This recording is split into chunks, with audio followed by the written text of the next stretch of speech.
Hi, everyone. Welcome to the beginning arranging class. My name is Grayson. I'm over here on the West Coast. It's like 7 a.m. Excited to be here with y'all and learn and teach about arranging.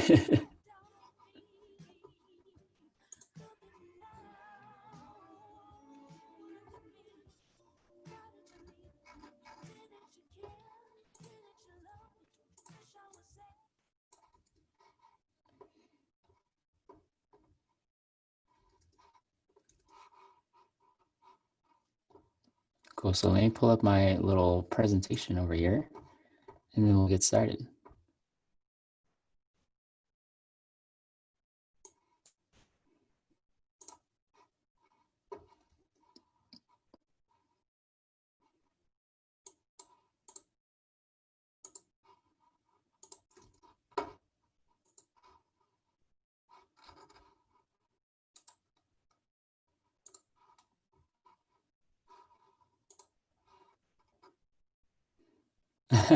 Charlotte, you're on the West Coast too. I'm not alone.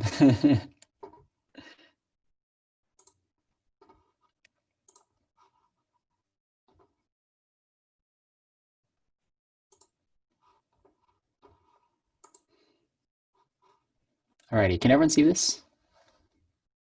This good? Cool, dope. Alrighty, so this is an arranging class that I've taught before, and it's called Acapella Arranging No Theory, No Problem. So yeah, my goal is to make sure that y'all leave here like having the tools to start arranging regardless of your background in music, regardless of like how much you've done with acapella arranging. We just want you to get started and feel comfortable doing what you need to do and making sure that you have the tools to start, and that it's not so daunting and that it's, really fun to do acapella arranging. So yeah, let's get started.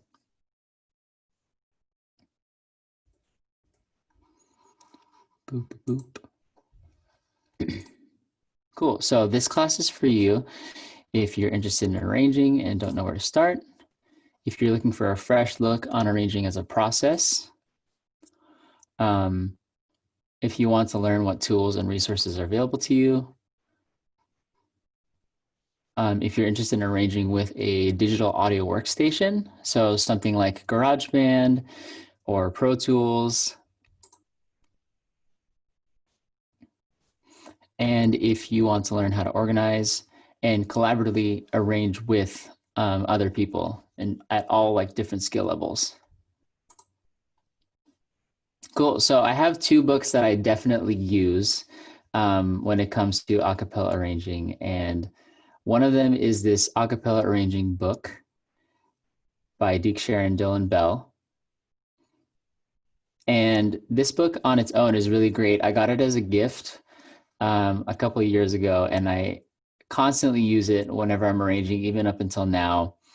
And the reason why I use it is because there's such a great there's so many ways to go about arranging, but this kind of outlines exactly like how to get started and like the process that, these two arrangers go through to get started. And it's actually really a really great way to get started. And once you get used to like, a style of your own, you'll be able to modify this and like grow with it. But yeah, this is one book that I use, and I use it in combination with this book. Actually, I have it on my desk right now, Steal Like an Artist by Austin Kleon.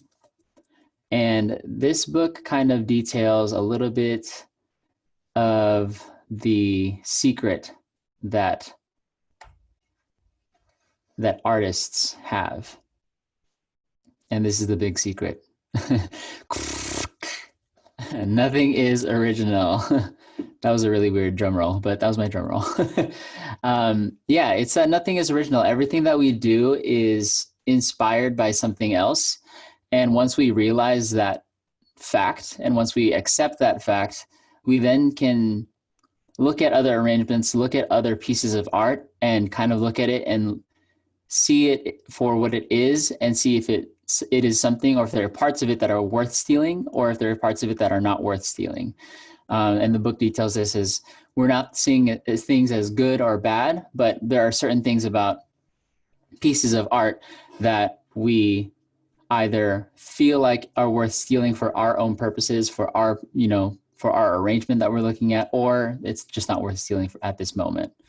Not to say that it's not ever worth stealing, but for this moment, it is not. Cool. So I'm sure everyone is familiar with this song. Let me play a little bit of it. Can everyone hear this?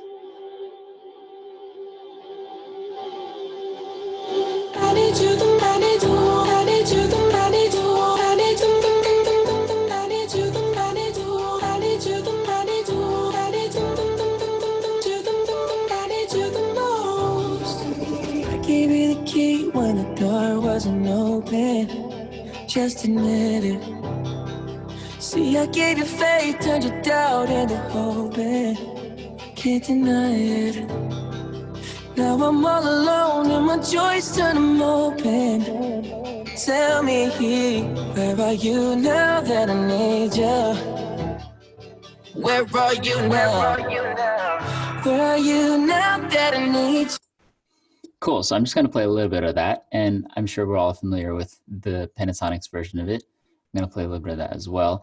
I thought it was really, when this came out, I was like, oh man, this is such a cool like rendition of this because of, just the homophony right in the beginning, and, just making that into that moment right from the get-go. I gave you the key when the door wasn't open. Just admit it. See, it gave you faith, turn your doubt into hope, and can't deny it. Now I'm all alone and my joys turn them open. Tell me here, where are you now that I need you? Where are you now? Where are you now that I need you? Couldn't find you anywhere. When you broke down, I didn't leave you. I was by your side. So where are you now that I need you? Where are you now that I need you? Where are you now that I need you? Where are you now that I need you?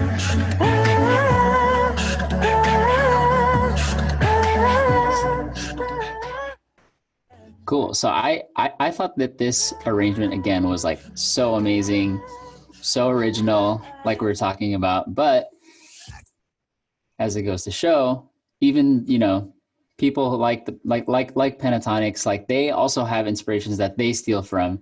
And this is something that I actually found because when I first heard the Pentatonics version, I was like, oh, this is so cool. I showed my girlfriend and she was like, oh, this sounds exactly like the, this version. I was like, oh, what is it? And she played this. I gave you the key when the door wasn't open. Just admit it. See, I gave you faith, turn your doubts into hope, and can't deny it. Now I'm all alone and my joys turn them open. Tell me here, where are you now that I need you? And it's exactly the same. Like, yeah. Kevin Alusala was quoted in an article saying like, hey, we use this song as an inspiration because we love how, they're singing the, it's a vocoder obviously as an effect, but they're using, homophony right in the beginning of the arrangement, and they're like super inspired by Imogen Heap. And they just wanted to kind of take this, sorry, let me move my mic a little bit. They wanted to take this version and kind of put their own, vocal spin on it. And so what I'm trying to get out of this is that, like, again, nothing is original. Even when it comes to Pentatonics, they have inspirations, and, they credit them, and they also, homophony is like when everyone is singing on the same thing, whether it's like on words or if it's like, syllables. Yeah, they're just all singing the same thing. Do I know who each arranger is? Are you asking about for this particular version of the song?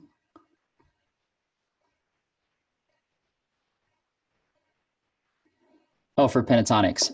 Yeah. So the group usually arranges with Ben. Yeah. Thanks, Alex. Um, so yeah, these are two little like images from the book Steal Like an Artist.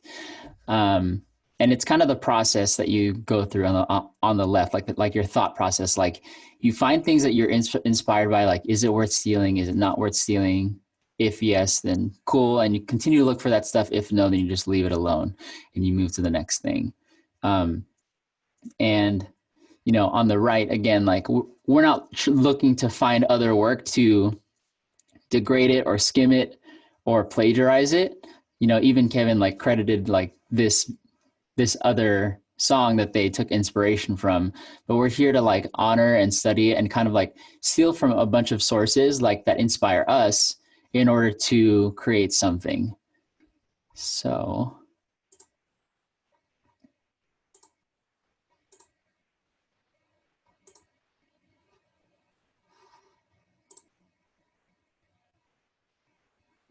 cool. And some of you may be asking like, how do I get to a point where I'm doing my own arrangements to my own original arrangements? And that comes from just doing a bunch of, at least when I started, I was inspired a lot by like Straight No Chaser and listening to, Boys to Men.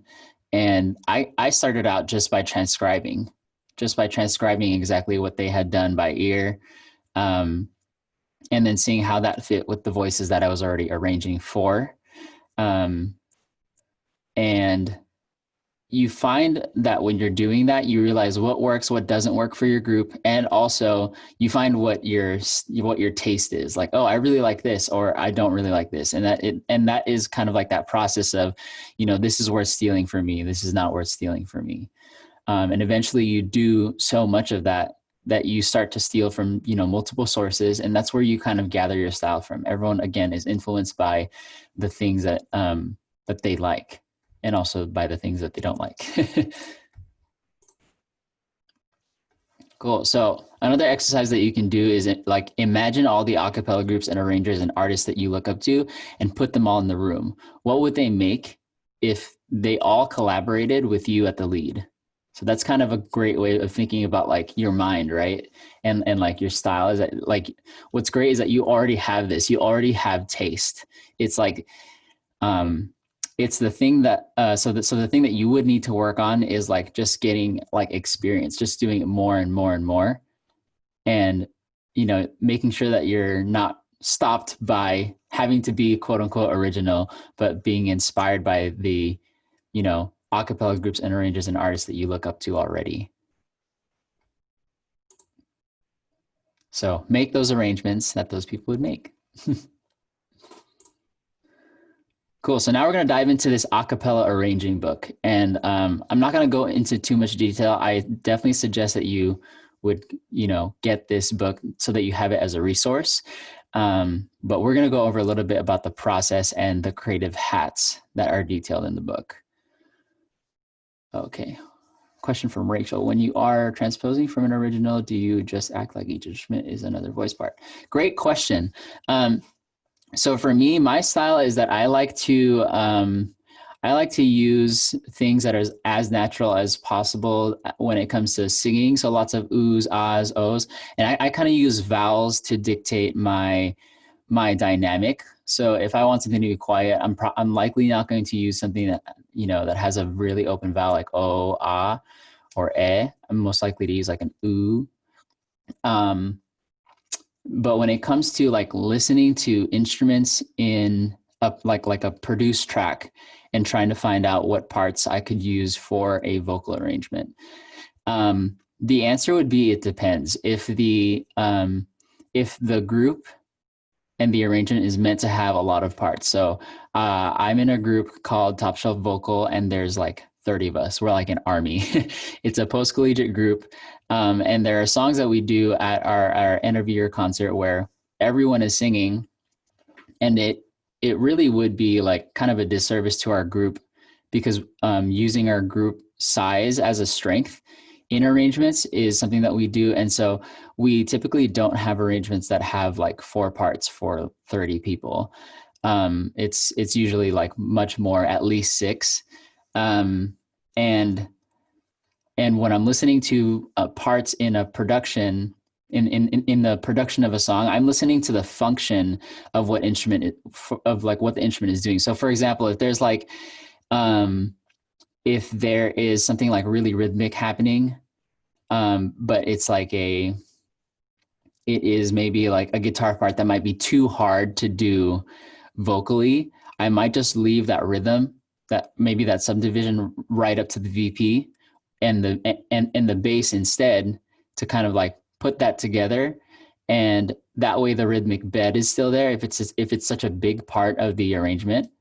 And then I'm free to do other things with the other instrument parts and find out like what those functions are and use them to my advantage. But I do it in a way that like doesn't completely transcribe the instruments, but rather like translate them to my style and also make them singable. That's kind of like my main thing, is that like as an arranger, I want things to be singable, but also like still be, you know, respectful of the record if that's what I'm going for. But yeah, does that answer your question, Rachel? Awesome, cool. And we'll also have time at the end for questions as well. So yeah, that's a great question. Cool. So diving right into this book, acapella arranging. It's a great resource, like I said. What I most use is this 10-step process, which is actually free online, and there's a website for it. So if you, I'll probably send this out, and then you'll be able to access this link, or you can take a screenshot or whatever to follow along. But yeah, there's 10 steps that are detailed right in the beginning, and super helpful because sometimes you just don't know where to start. And this was a great start for me. I still continually use it, and I use it in my own way now, but these are kind of the bones of like how I start. Cool. So I'm going to talk about creative hats a little bit. And this is an interesting way of thinking about your brain and your process. And also I've been able to adapt this within groups who are looking to collaboratively arrange together. And there are people in the group who have different skill levels of arranging. Cool. And the book also has general ranges for voice parts if you just don't know where to start either. Thanks, Alex. Thanks for posting that link.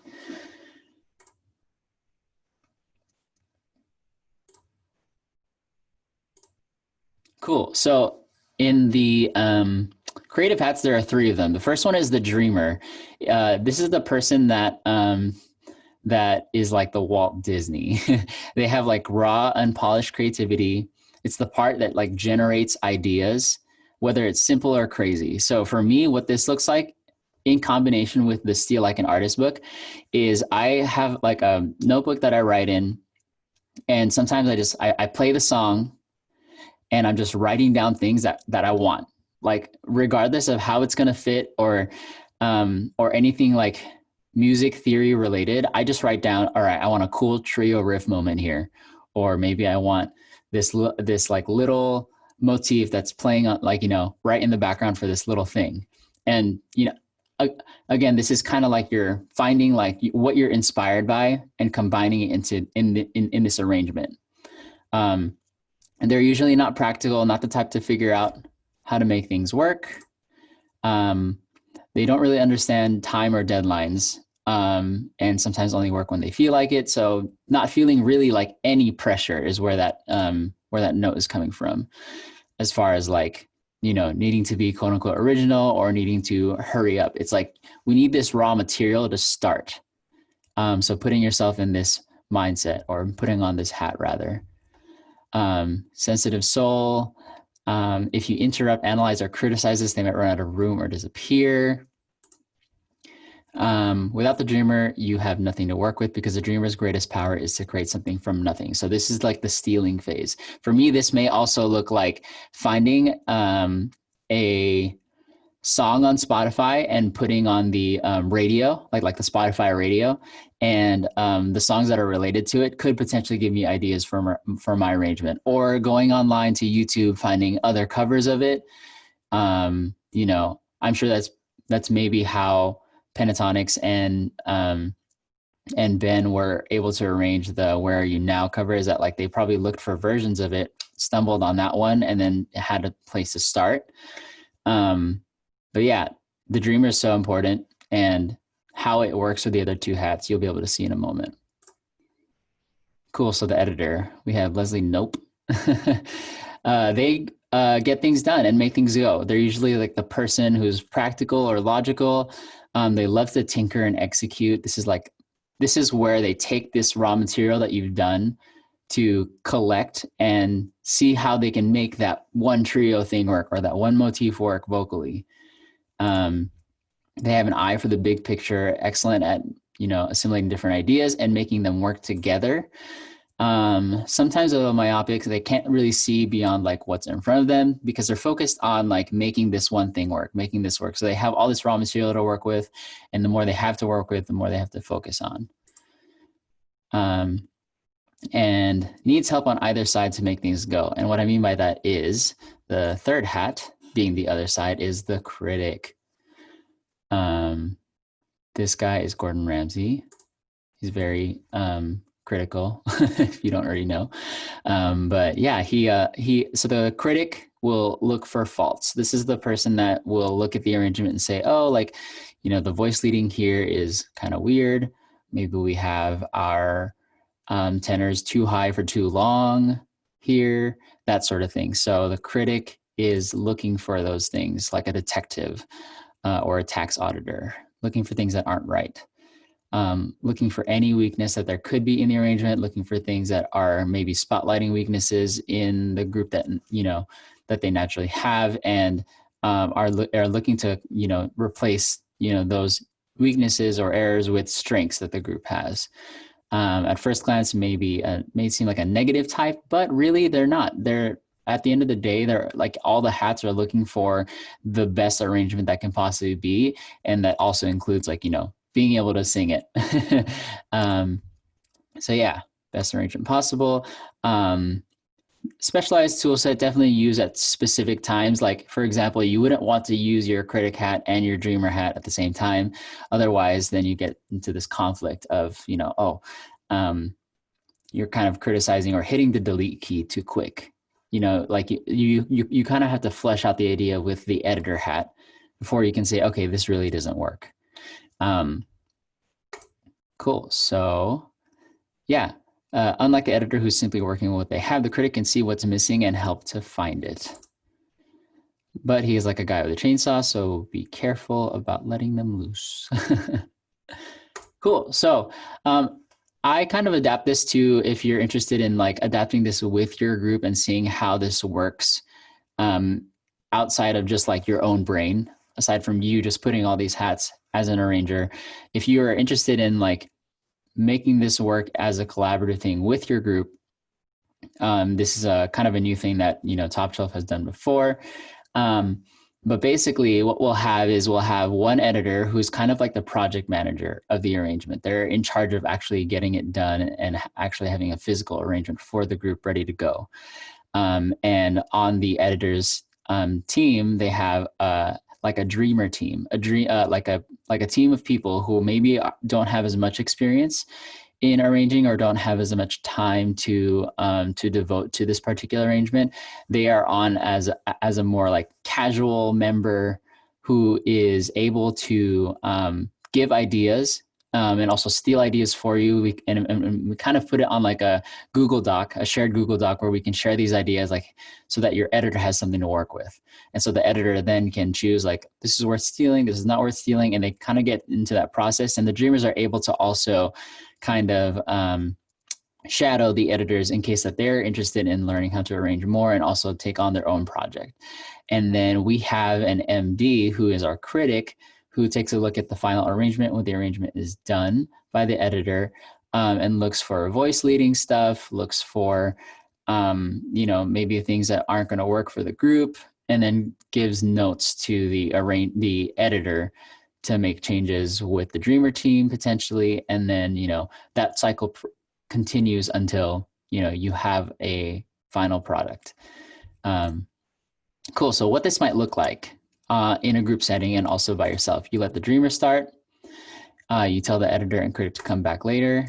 Give them plenty of time to have wild, vague brainstorming. Again, not technical at all, just writing down everything that you feel like would be great, stealing everything and putting it into like a document, creating playlists, looking at covers, and maybe this might also be singing voice memos. So sometimes I'll use voice memos.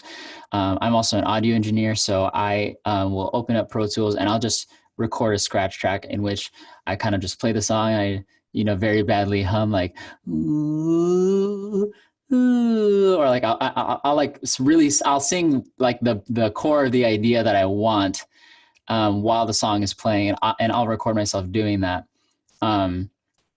And sometimes something comes out of it, sometimes it doesn't, but that's kind of the point. The point of this is to not be critical of yourself, to just try out ideas. So voice memos, and yeah, don't judge them. Try to just like, if it doesn't work out, then it doesn't work out. No pressure. Maybe it'll work out in a different arrangement. Maybe it's something that you just like, just needed to get out. But yeah, at least it'll be there for your editor to work with. Cool. So once you're done, you let your editor in, you have a creative mess. So let's make something out of it, and try to make connections. And the Dreamer can stay on to kind of explain the idea you're trying to do for your editor. So it might sound like this. The Dreamer saying, I want something sparkly sounding. I know, an angel choir. The editor says, no angel choir, but you want something sparkly, right? Let's borrow the sopranos for a bar to do something sparkly. The tenors can take over during this section to fill it out. And then once your arrangement is kind of ready for the critic, you invite the critic and they'll look for weaknesses. And at this point, the dialogue happens between the critic and the editor. For example, that might look like the critic saying, this section has your sopranos too high for too long. It's going to sound shrill. The editor says, okay, then I'm going to voice them lower. And there are going to be times where there are going to be issues where, the critic and the editor will be at an impasse, can't figure out what to do. That's when you would bring the Dreamer back in to come up with some more new ideas, or maybe go in a new direction. So this is what that might look like. The critic might say this section is too repetitive. It sounds like the last section, do something new. The editor says, I can't keep continuous sounding and do something new. I don't know how. Critic and editor sit glumly staring at each other. The Dreamer says, those guys are always singing guitar parts, right? What about a new sound, like strings or something? And then the editor, I suppose I could turn this section into a vocal string quartet instead. Let's see what happens. So that's kind of like the cycle. So you're probably thinking like, oh, like, is there a hat that I would, most likely be acquainted with? At any point we're probably going to be wearing all three of these hats anyway, but there are definitely people who like lean more towards being a dreamer, or lean more to being toward an editor or a critic. And it's important to know that, so you know like what you're strong at, and also like know like there are other hats that you can put on in order to like fuel your creative process, so to speak. Cool. So this is kind of like now from the ground up, like how do I get started with arranging? Once you choose a song to start, you get intimate with it and listen to the original. Like I said, listen to covers, listen to other arrangements. So now we're going over that 10-step process. So figuring out what's worth stealing and what is not. Sing it in the original key, a half step, a whole step above, below. Take it in a different time. See what feels good for you, and what you feel like would be good for the group that you're arranging for. based on like, what you're looking for, whether it be arranging for your own group or arranging for a group that you've been commissioned to arrange for. It's important to know all these things that, especially when you're arranging for a group that you've been commissioned to work for, like what they are looking for from this arrangement. Are they looking for an exact like transcription? Are they looking for, a slowed down, angsty version of it? Whatever it might be, like you want to take those things into account, like right from the get-go. Yeah, TLDR, know the song like the back of your hand. So that way you can kind of move wherever it needs to go. Decide on a form. So writing with the story arc in mind. Okay, so the book kind of details a little bit about why a cappella can feel like it is a heightened experience. And, when you're listening to a band, like an actual band, there's like drums, bass, guitar, any other instruments that there might be. And then there's the vocalist. And typically our ears will, focus on the vocalist because the vocalist is singing words, and everything else kind of like is the bed for that music. But when it comes to a cappella, everyone is singing. So it ends up being a heightened experience, which means for the average listener, and also us as a cappella people, a cappella listeners, our ears get tired faster because we are focusing so much on everyone who is singing that our energy for listening to a cappella can feel like it's getting drained faster than when you listen to a band, for example, where there's only one vocalist or just a few vocalists. So typically when I'm making an arrangement, I'm making sure that I typically don't arrange the entire song. If you've ever watched the sing off, like none of the songs are like more than like 90 seconds because TV, like TV has a time limit, and yeah, they kind of details this and just says like, acapella, because acapella is a heightened experience, like a song that might be 4 minutes long, if you arrange 2 minutes of it, it'll feel like you've done the whole song.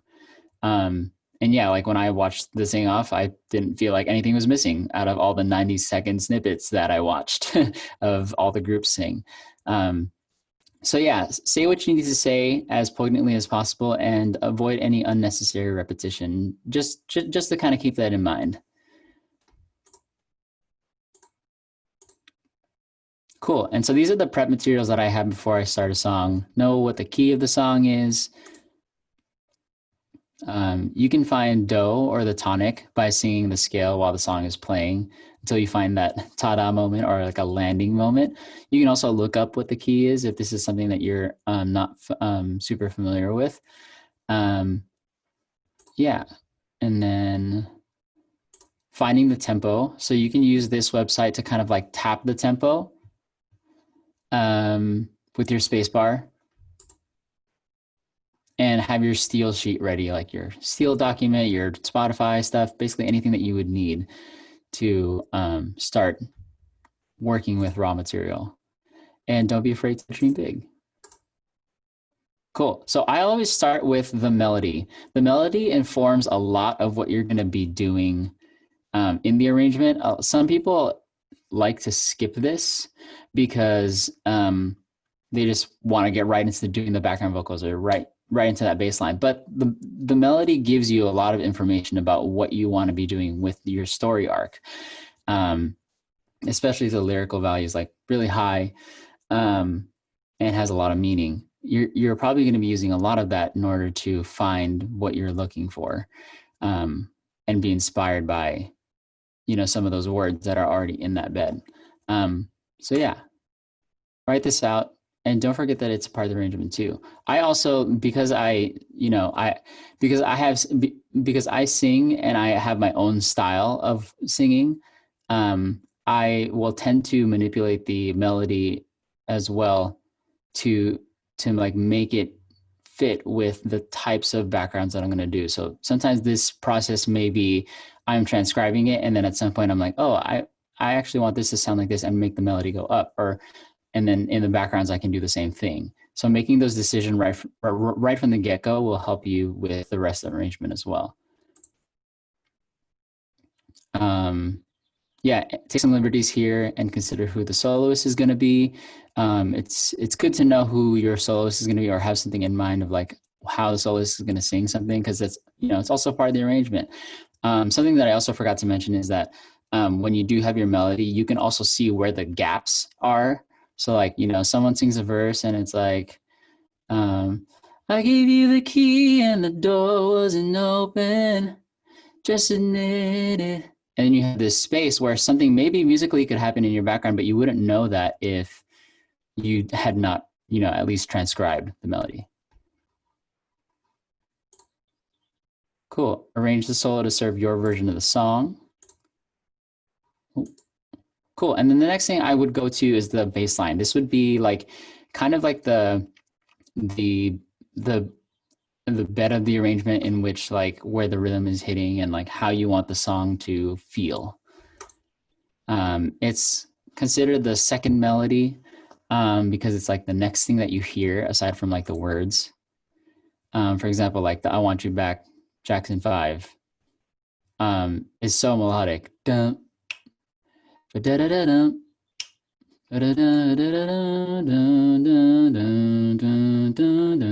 That was bad. Excuse me. But, and then Stand By Me, another, bass line that is super familiar. Like that is like, really melodic.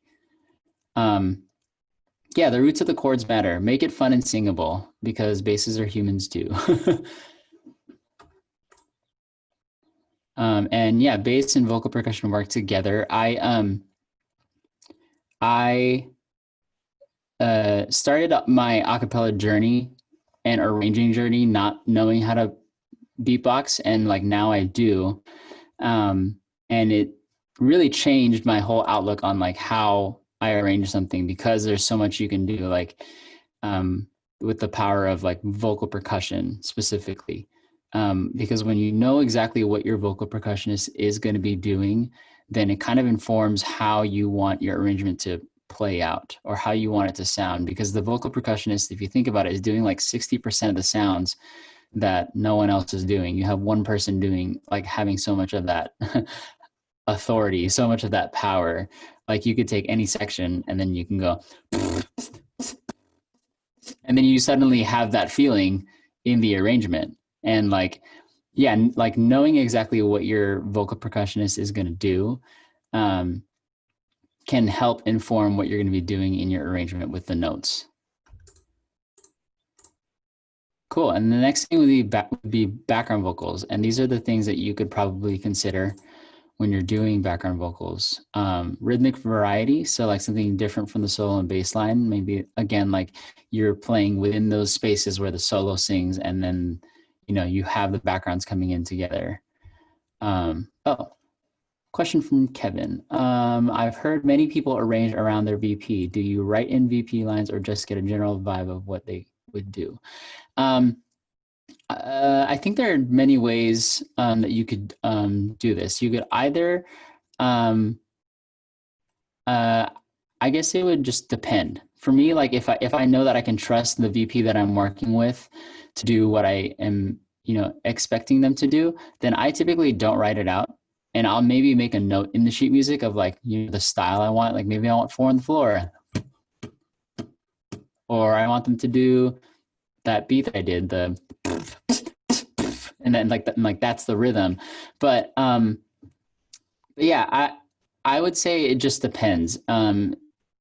The best thing that you can do, if you have the ability to, is to just play the final arrangement and just, mimic the beatboxing that you would want there. And if you don't beatbox, you can also, you can either write it out, or you could, in your best way, kind of just describe like what kind of feeling you'd want in that part of the arrangement.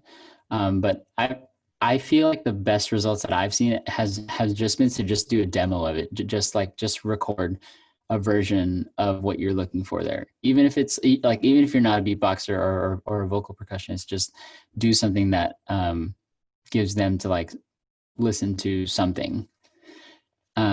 Yeah.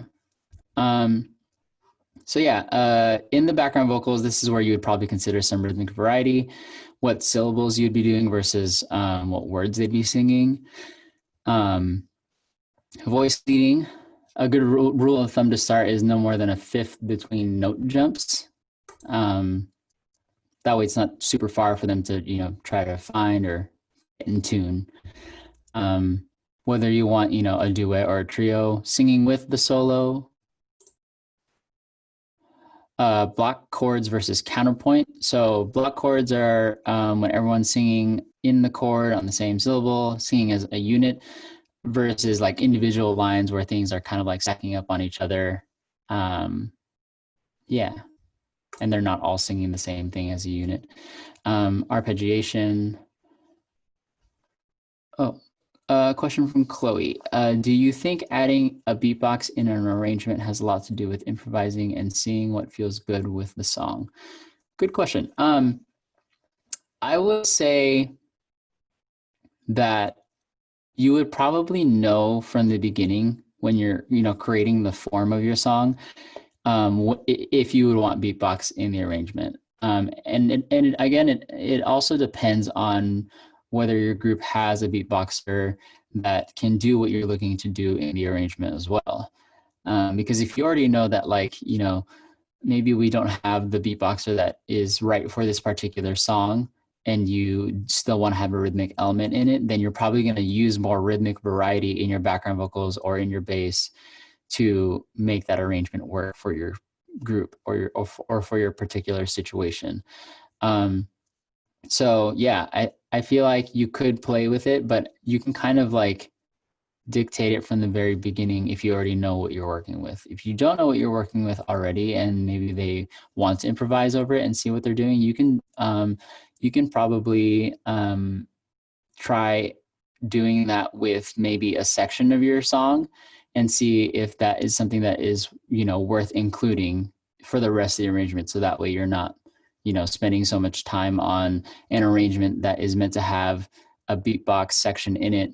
And then you find out at the very end that it, doesn't work out. But again, these would just be like my personal ways of doing it, but totally up to you.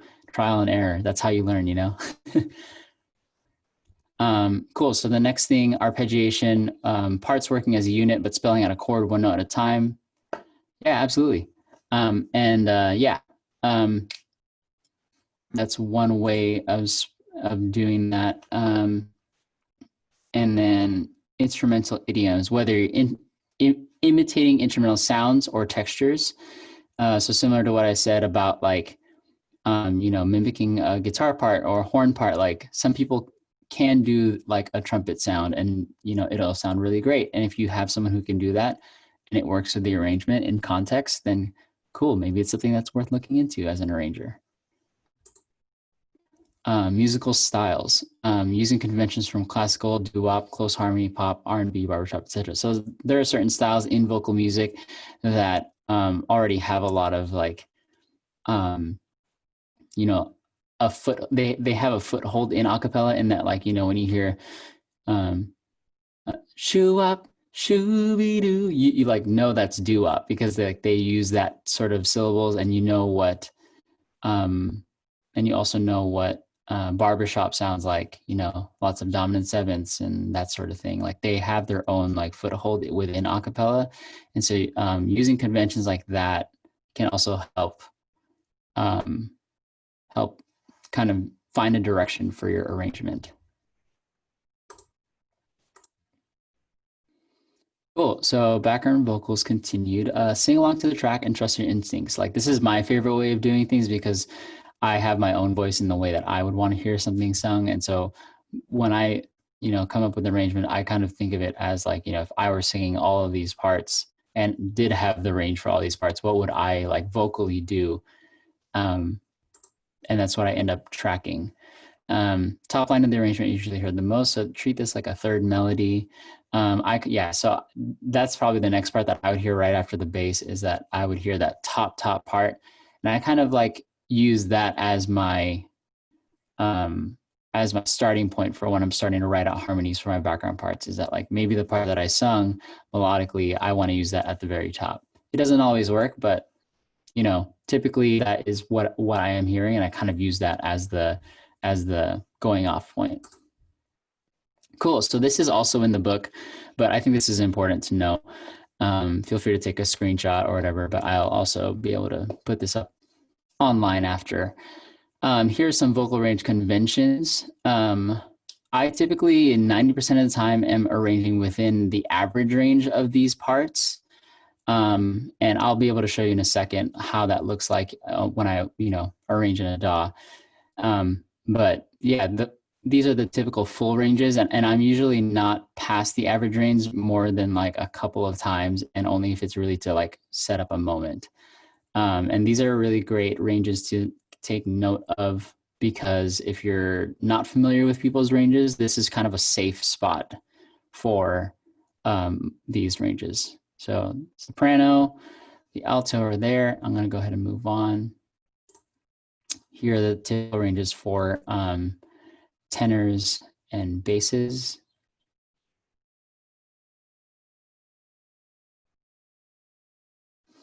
Cool. So, question from Frankie. How would you go about mixing genres in a set and arranging songs from a genre like rock that isn't seen a lot in a cappella? Great question.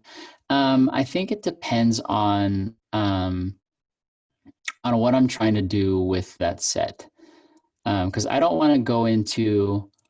I think first and foremost, especially when you're starting as an arranger, you want to go for, what is your story? I typically, like, I know there are some people who are like looking to do to like find something that they're trying to do in an arrangement before understanding why they're doing the arrangement.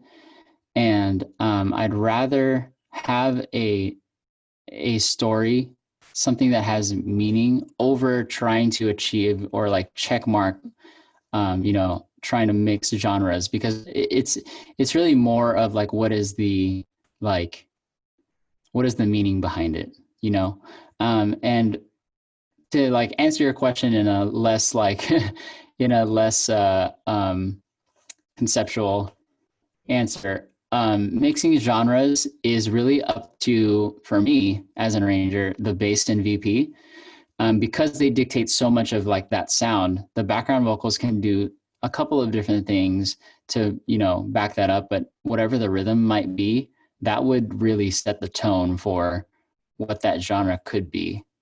And a lot of the things too is that, like, when you're arranging and you have like really great singers who can sing in different styles, sometimes it's really up to how the singers interpret the arrangement. Like if you are singing something that's rock and your singers are more like smooth soul singers, then it's not going to translate as much as someone who is familiar with singing in that genre, who's familiar with placing their voice in that way. Because you could have the same exact arrangement being sung by different people and being directed to sing it like, hey, sing it like rock. You sing it like it's operatic. Then you're going to get that sort of sound. So yeah, I would say, one, it's going to be dictated by your bass and VP, like how the rhythm of the song is being, executed. And then two would probably be how your singers are executing these genres. Like, are they, singing in this genre specifically and doing it in a way and shifting in a way that is obvious. So yeah, going about mixing genres in a set, I would say it's up to your bass and VP and how that's been arranged, and your background vocals and how they sing it.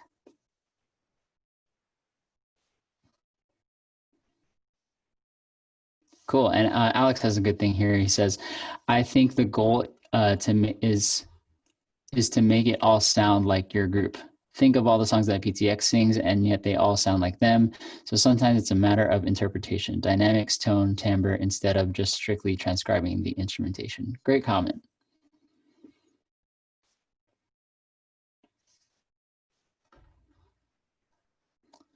Cool. So moving on. Final touches, put your editor and critic hat on, look for places where it feels too empty, boring, busy, complicated. How do the sections fit together? Is there a sense of development throughout the chart? Where are the weakest passages and how can you fix them? Cool. And for me, when the arrangement is done on paper, it's about half done. It's half done because you haven't distributed yet. You haven't heard what it sounds like in the air being sung. And yeah, making sure that you're tailoring that arrangement to fit the group that's singing it. Suggestions from the group and your own changes after you hear it out loud. Singing it and make the arrangement come to life. And it's important to remember that as arrangers, our job is to serve our singers, not ourselves. Because you can have a great arrangement, but if it's not meant for that particular group of voices, then it could sound not that great. But when you keep, their strengths and weaknesses in mind, and you arrange for those strengths and weaknesses in mind, then we're serving them. We're not serving ourselves. Even if we want this cool, gospel trio or whatever, if we don't have the singers who are able to execute that idea, then we end up having an arrangement that's not as good. Even if the idea might be great, the execution might fall. So just keeping your singers in mind and knowing that our job is to serve them and make them the feature, the star. Cool. And so these are the things that you'll probably need to get started with arranging: curiosity, kindness, stamina, and a willingness to look stupid. This is a great time to just get started with what you have, and start with what you're familiar with, your taste, what you're inspired by, and just getting repetitions in getting started with arranging. Here are some other tools that I also use. I arrange in Pro Tools. And there are some free tools you could use. So if you're using a Mac, you have GarageBand, you can record yourself into there. You can use Pro Tools first, a free version of Pro Tools. Audacity is a free DAW for recording. There's an app called Loopy on your phone where you can set the bar of how long you want to loop something, and you can kind of record yourself arranging these parts. Noteflight is free arranging software. And yeah, using other instruments that you know how to play. I particularly I play guitar, so that's where all my arranging that's where all my arranging comes from. So yeah, really quick, I want to go in, and before we do Q&A, I'm actually going to pull up an arrangement that I can kind of just explain what my process looks like. Just give me 1 second.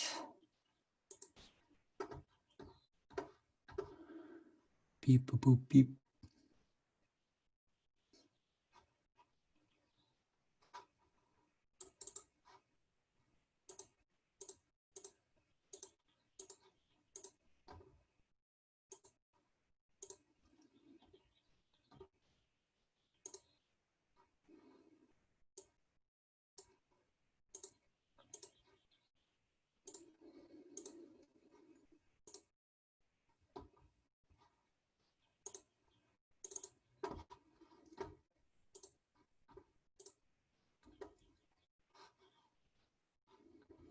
Cool, so I'm opening this up.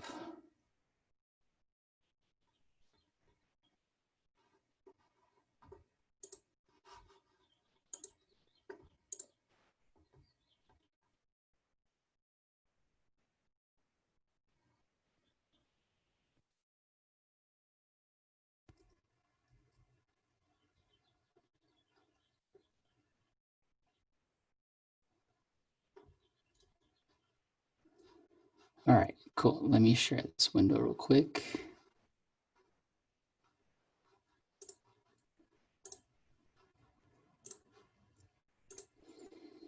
Cool, can everyone see this? Cool, so this is kind of how I arrange. Again, so I'll take a song and I will, what it originally looks like, again, is here's the original song, this is how long it is, and I'll go in and I'll cut parts out, and it'll end up being looking a lot shorter like this, and it kind of sounds like this.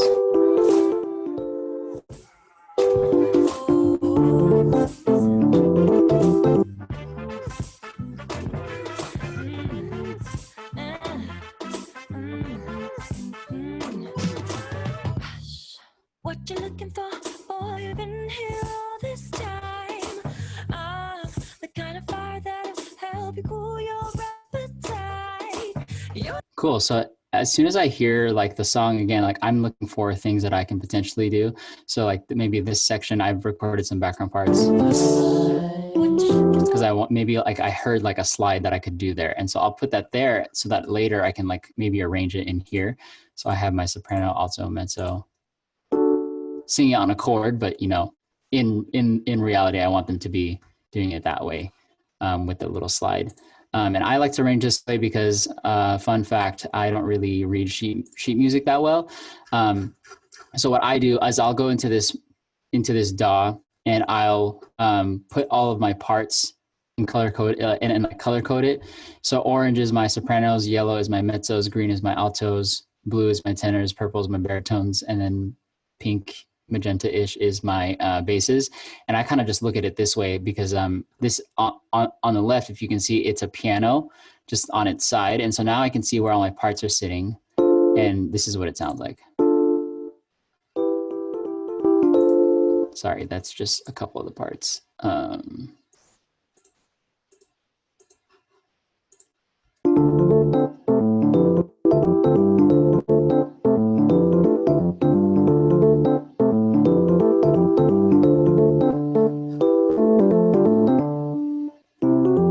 So here, it's meant to be a little bit more bare. Background's kind of coming in on the space.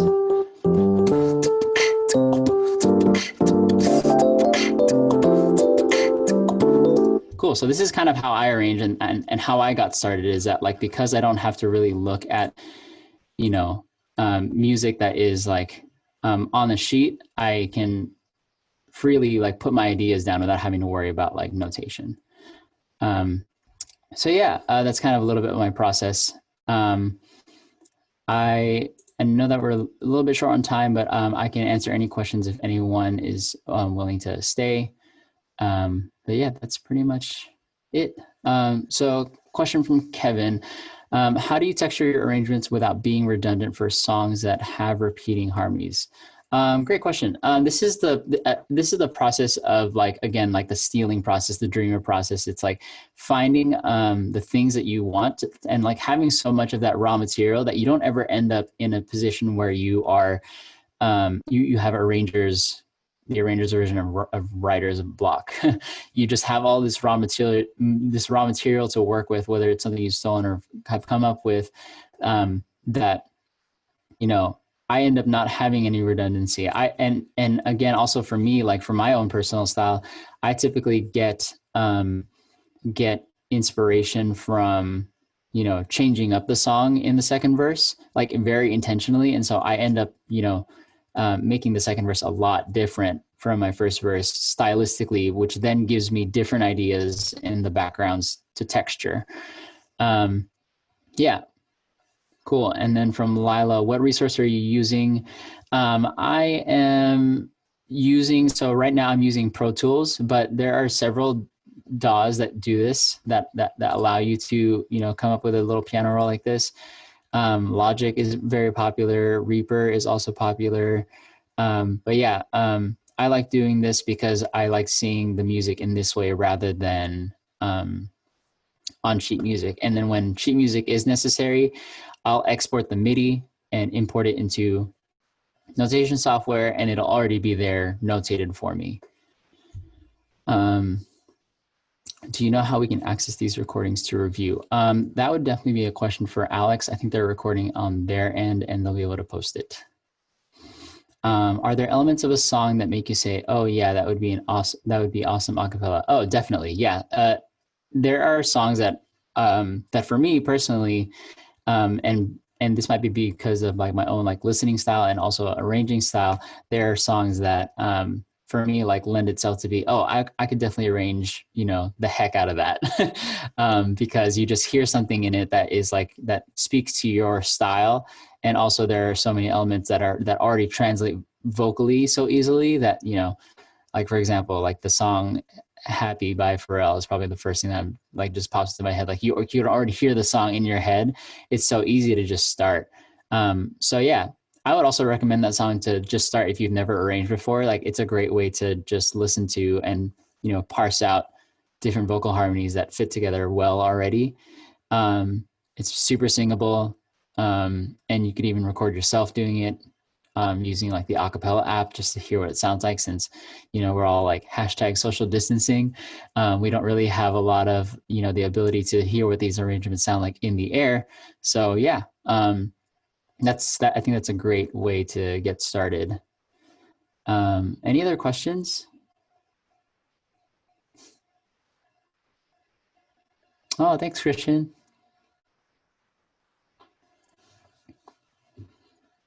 Awesome. I'm glad. Sorry if I'm a little bit like a little strange this morning. It's like it was 7 a.m. when we started, so I'm just like, whoop. But I'm glad that it was super helpful. Feel free to reach out to me. Let me put my do do do do do. I don't have it on here, but if you want to reach out to me, my email is hello@graysonv.me, and my website is graysonv.me. I'll go ahead and type it out too.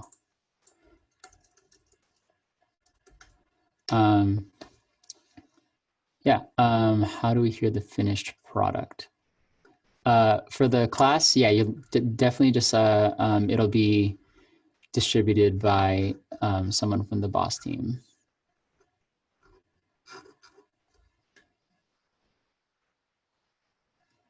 Oh, did I not? Ooh. Oh, my stuff. Yes. So if you go on Spotify, you can search up Top Shelf Vocal, and the most recent thing that I have arranged is the Light On cover that's on there, Light On by Maggie Rogers. Yeah, and what else? I also worked on the most recent Christmas album that we did. So yeah.